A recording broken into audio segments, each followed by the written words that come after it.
Hey YouTube, Sandy Frank here.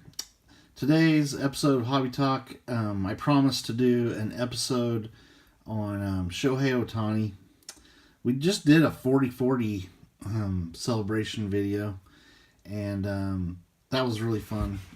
But what he ended up doing this past season is truly historic. The first ever 50-50 season, and he didn't just go 50-50. He practically won the Triple Crown. It was just down to the last day. But Luis Arias did beat him out in the batting average. But this season for Ohtani, wow. He actually ended up with 54 home runs and 59 stolen bases. So he got to 54-54, which the previous best combo in Major League Baseball history was 43-43 by Alfonso Soriano. So not only did he join the very exclusive 40-40 list this year, but he charted his own brand new club, the 50-50 Club, and did it in grand fashion. I mean, Ohtani just unbelievable this year. In fact, Topps, they just, I don't know if they still have it up for sale, but they're selling a special 50-50 box, a 50-50 set of cards of each of his first 50 home runs and 50 stolen bases this year. And it's not a complete set, but it's like 10 packs of 5 cards. And there's chances at getting some really nice autograph cards or parallels. I did buy 2 boxes of it, but I think they're printing a ton of those boxes, so there should be plenty out there available if you're wanting to pick one up. But yeah, such a historic season. I think this is the only year he's going to be able to do that, unless he does not pitch in another season, because pitching, you use a lot of strength out of your legs, and it would be crazy for him to try to steal 50 bases and pitch too. So I think the reason he was able to go for this year was he wasn't having to use his legs for pitching. And I think Ohtani has shown that Major League Baseball teams should probably try to rethink how they use the DH, because Ohtani's going to win MVP. So if you have Topps Chrome Ohtani cards, keep hold of those, because they're going to be worth, store credits at places with this buyback program. But Ohtani is a great athlete. And a lot of times teams will use a DH just to maybe just to get an extra bat in the lineup. Maybe have a guy that's kind of past his prime and doesn't have a lot of speed and is not a good fielder and stuff like this. Where Ohtani, what he did as a DH is just incredible. There's never been a DH that won MVP, and he's going to do it. But this just shows you, if you let a guy just concentrate on hitting, and the guy has buy-in on doing this, there's a lot of players that don't like playing DH because they feel like they're not as much a part of the game. They like to be out in the field too, and playing defense. But Ohtani really embraced the DH role this year and wanted to do things that's never been done. And he certainly did that. And, man, I hope the Dodgers... I mean, my team's out. The Rangers, they're out of the season, out of the postseason. I kind of hope the Dodgers win it all.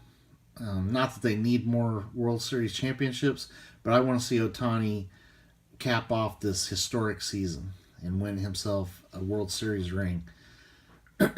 I mean, these last couple years for Ohtani have been just epic. Winning the World Baseball Classic, striking out Mike Trout, to close out the championship.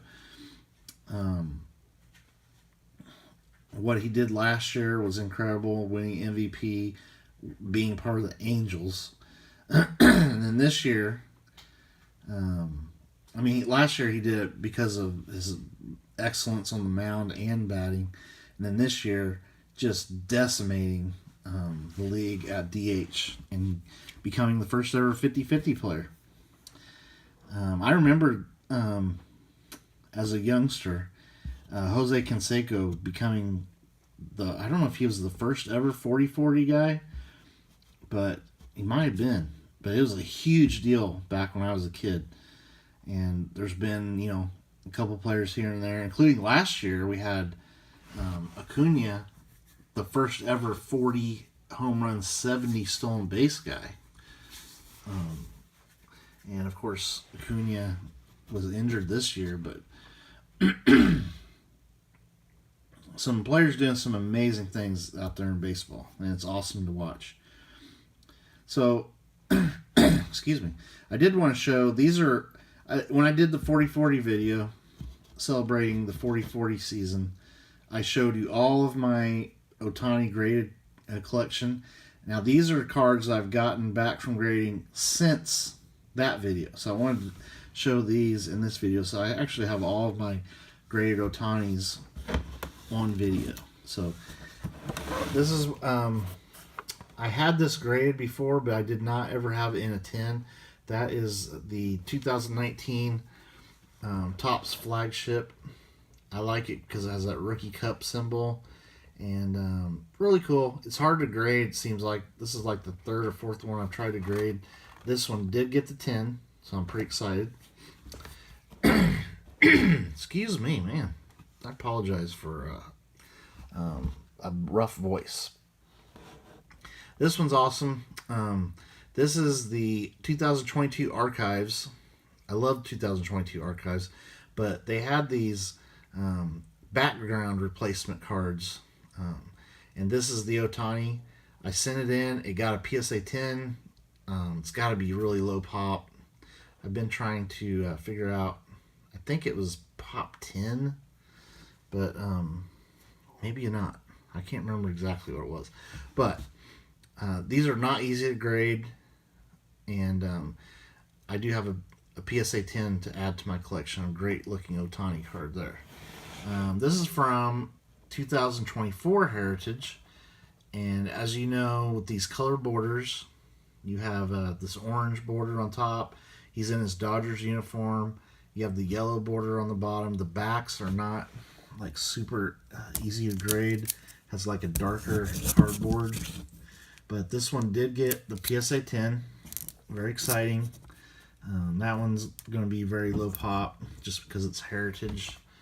But I was very happy to add that to my collection. I had some old, these are actually two together here. Some older Finest cards. This is a 2020 Finest. I had one. I sent it in. I think I have another one or two somewhere. And a 2019 Finest. So both of those got PSA 10s. They're not refractors or anything, just base cards. Now this card, really cool. The Allen Ginter Chrome. And I just love how these minis look in these PSA slabs, especially made for the minis. Got the PSA 10 on the Topps Chrome Mini. Again, not a refractor, but it is really cool. It's kind of a bad angle to look at it. There you can get a better look at that card. Just a beautiful card, really cool. And this last one, I think I had this one already, but I graded another one and got a PSA 10. That one, I think that was part of the last. That's 2019 Bones Best. I think I just kept that one because I thought it was a little bit nicer than the other one. But those all got PSA 10s. Really cool Ohtanis. Check my eBay store if you guys. I have several Ohtanis in my eBay store right now. If you're wanting to pick up some PSA graded Ohtanis, you might be thinking also, man, none of these are rookie cards. Why did you grade these? Well, I think Ohtani has reached that level where anything that's a cool looking card is great for grading. Like, for instance, you could take every one of these cards and sell them for more than what it costs for the card and for grading fees. To me, those are no-brainer grading cards. Now, they're probably like low-end plays a lot of people don't care to do, but it's kind of fun having some low-pop Ohtanis that are PSA 10s. And I love all of the Ohtanis in my collection. I think he's the greatest player of all time. This 50-50 season was amazing. Shocked even me of what this man can do. And looking at Ohtani's future. So he might have a World Series ring in his pocket after the playoffs this year. But next year, the Dodgers could be adding Roki Sasaki, which would be amazing. Add that to Yamamoto, and then Ohtani returning to the mound. Except I think if I was the Dodgers, the Dodgers have solid starting pitching. I kind of hope that they turn Ohtani into a closer. And this is why. I think it's less taxing on his elbow, which he's had 2 Tommy John surgeries on now. He can crank it up a little bit faster pitching and not put as much stress because a closer is only going to pitch, 15, 20 pitches in an outing instead of a starting pitcher pitching almost 100 pitches. And Ohtani was so good in the World Baseball Classic as a closer. So I personally would love to see that. And I think Ohtani would really like it because he's going to be closing out games of his fellow countrymen, like Sasaki possibly getting there, and Yamamoto. I think he would really enjoy that. And plus, as a closer, he can, still concentrate on batting more than he would if he's having to worry about starting every 5th or 6th game. So it'll be interesting to see what the Dodgers do with Ohtani next year. But man, what an incredible season by Shohei Ohtani. And my hat is off to Ohtani. He's done more than I could have possibly dreamed what a player could do in Major League Baseball. I mean, we always heard when he came over here, he's a Japanese Babe Ruth. And, man, he's kind of like surpassed every expectation of him that people had of Ohtani. I mean, Babe Ruth was amazing, the greatest player of all time. But Babe Ruth did not pitch and hit in the same seasons. What Ohtani's doing has never been done before. And he's doing it, and we're getting to experience this every year. And, the guy's amazing.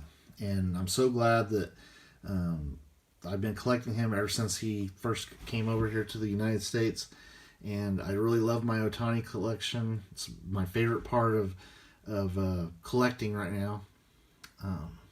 I do love my Star Wars sketch cards, my Star Wars autos, and my Ohtani collection. That's probably my top 3 or 4 collections I have right now that I'm really into. Anyway, thank you for watching. Stay tuned for more videos. Go Ohtani, go Dodgers in the playoffs. Since my Rangers are out, I'd like to see Ohtani get that World Series ring. And just the cherry on top of an incredible, sensational season for Ohtani. Later.